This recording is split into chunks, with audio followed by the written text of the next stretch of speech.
morning, good afternoon, or good evening, my beautiful hot messes. My name is Mistress Lavender, and today I'm reading The Art of Seduction by Greene. I'm on page 70, and it's Send Mixed Signals. Before we begin, make sure to like, comment, and subscribe, and turn your post notifications on. Let's start.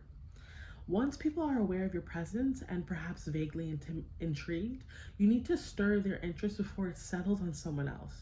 What is obvious and striking may attract their attention at first, but that attention is often short-lived. In the long run, ambiguity is much more potent. Most of us are much too obvious. Instead, be hard to figure out. Send mixed signals. Be tough and tender, both spiritually and earthly, both innocent and cunning. A mix of qualities suggests depth, which fascinates even as it confuses. An elusive and enigmatic aura will make people want to know more, drawing them into your circle. Create such a power by hinting at something contradictory within you. Keys of seduction. Nothing can proceed in seduction unless you attract and hold the victim's attention. Your physical presence becomes a haunting mental presence. It is actually quite easy to create the first stir, an alluring style of dress, a suggestive glance, something extreme about you. But what happens next? Our minds are barged with images, not just from media, but from the disorder of daily life. And many of these images are quite striking. You become just one more thing screaming for attention. Your attractiveness will pass unless you spark the more enduring kind of spell that makes people think of you in your absence. That means engaging their imaginations, making them think there is more to you than what they see. Once they start embellishing your image with their fantasies, they are hooked. They must, however, be done early on. Before your targets know too much and their impressions of you are set, it should occur the moment they lay their eyes on you. By sending mixed signals in the first encounter, you create a little surprise, a little tension. You seem to be one thing: innocent, brash, intellectual, witty. But you also throw them a glimpse of something else: devilish, shy, spontaneous, sad. Keep things subtle. If the second quality is too strong, you will seem schizophrenic. but make them wonder why you might be shy or sad underneath your brash intellectual wit, and you will have their attention. Give them an ambiguity that lets you see what they want to see. Capture their imagination with their voyeuristic glimpses into your dark soul.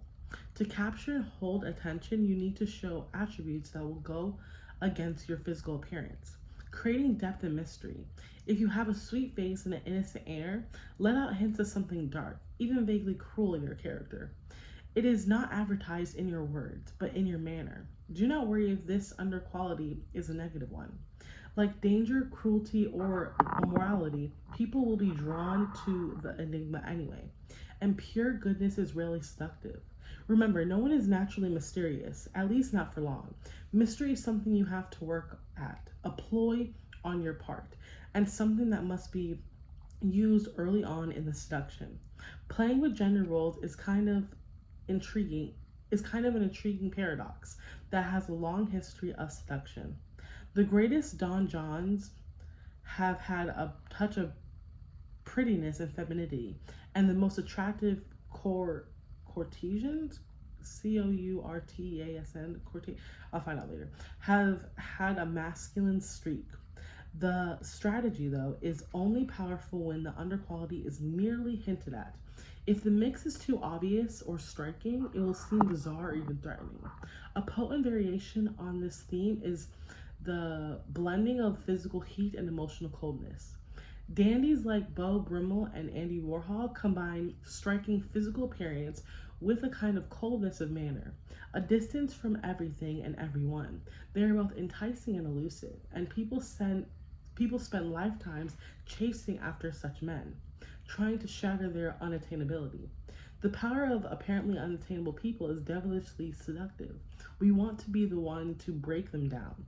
They also warp themselves in ambiguity and mystery, either talking very little or talking only as surface matters, hinting at a depth of character you can never reach.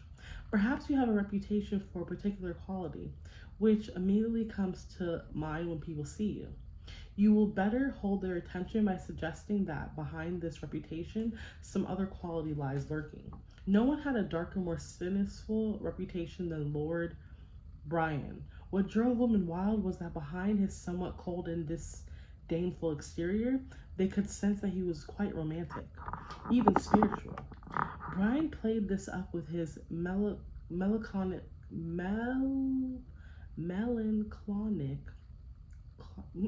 airs and occasional kind deed, transfixed and confused many women through thought they could be the one to lead him back to goodness, to make him faithful lover. Once a woman entertained such a thought, she was completely under his spell. It is not difficult to create such a seductive effect. Should you be known as immensely rational, say hint at something irrational. These principles have applications far beyond sexual seduction. To hold the attention of a broad public, to seduce them into thinking about you, you need to mix your signals. Display too much of one quality, even if it's a noble one like knowledge or efficiency, and people will feel like you lack humanity. We are all complex and ambiguous, full of contradictory impulses. If you only show one side, even if it is a good side, you will wear on people's nerves. They will suspect you are a hypocrite. A bright surface may have a decorative charm, but what draws your attention into a painting is the depth of field and inexpressible ambiguity, a surreal complexity. The symbol, the theater curtain. On stage, the curtain's heavy, deep red folds attract your eye with the hypnotic surface. But what really fascinates and draws you in is what you think might be happening behind the curtain, the light peeking through, the suggestion of a secret, something about to happen. You feel the thrill of a voyeur about to watch a performance. I'm stopping there. I'm going to be starting the next episode on page 76 about appear to be an object of desire, create triangles. But thank you so much for joining me. Again, my name is Mistress Lavender. I'm reading The Art of Seduction by Robert Greene. Let me know what you're reading or if you're reading the same book as well. And don't forget to like, comment, and subscribe. I'll see you next video and turn your post notifications on.